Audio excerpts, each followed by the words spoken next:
çəkirib ki, Aha. bir çıxartın, Aha. qoza görsənər. Qoy uşaq olur, uşaq kimi qalır. Və nətər yemək yeyirsən sən? Lap rahat. Nətər Yenə çiynir? gələndə ətim çıxartıb deyirəm, qoz deyirəm. Yalan deyirsən. Damaqla mümkündür, onu damaq. Niyə olmur? Biz də bir ətəkiyə pul veririk, diş düzəltdiririk. Deməli, dişsiz də yaşamaq mümkündür, hə? Kebab da yeyə bilirsən? Mənimki sulu yemək olmaz. Quru yemək nə olur? Yalan deyirsən. Hə. Qoy dedim, dişsiz də yəqin sulu yer. Gəlirdə bacıdan soruşdu, deyəcək ki, o reseptini bilmirik. Mənim da quru yemək. Çox sağ ol. Hər şey var. Çox sağ ol. Nəyin var? Nə xidmət.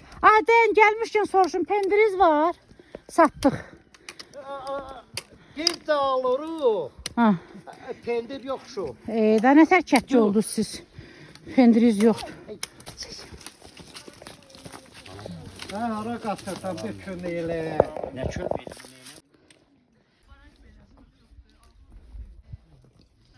Tak. Zərnava kəndinə gəlib çıxmışıq. Çay içəcəyik bu evdə.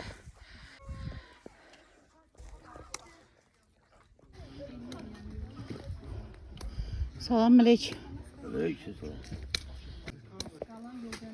Yol ancaq deyil bu belə. 1 metr 200 durduğundan ta yola kimi asfalta kimi düşəcək.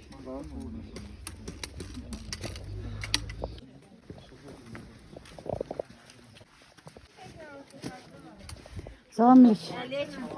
Sağ olun, çox sağ olun. Bu da çal olsaydı 3 yaşında açardı mənim bəxtimi bu vaxta qədər sobaya qalmazdı. Açmır bəxt. Nə? Bəxt açmır bu. Ha bəxtə çal olsaydı 3 yaşında evlənərdi mən hələ subayam.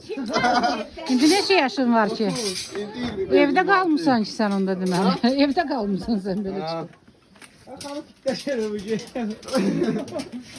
Ay yazıq deyil onu elə yüklədin yazığı bu. Hə, o iş birazdan olacaq. Yalan. Vallahi. Yaz. Özdə ağ eşək çox ret. Ağ deyil, ağ eşək bəxt açır o. Ağ eşək çox ret olan şeydir, yazıqca. Sən çal. Şey var, 5 dənəsini öldürüb. Sən niyə belə yükləyirlər? Hə, döyüm olar. Mən elə çəkim belə. Döyüm Siz olar. qoymamışsınız. Mən iki də sizdə qoyuram. Üstündə otur, sən hələ sən bunu. Ötür, otur görüm. Ay yavaş, ay üstümə gəl. Ay can beşimizi qoyacağım. Ha bizi çox görüb. Cəmaət bir fəriş. Oturmadı üstündə, oturmadın. Ya da burada indi bir dənə çəkim, indi burada bir dənə. Ay yaxşı min. Min. Ay qoydu ha, qoymayacaq bəxtin açılmağa sən dayan. Qoymadı. Allah bəxti açsın. Hadi yüzünü bu tarafa çevirdin de ha.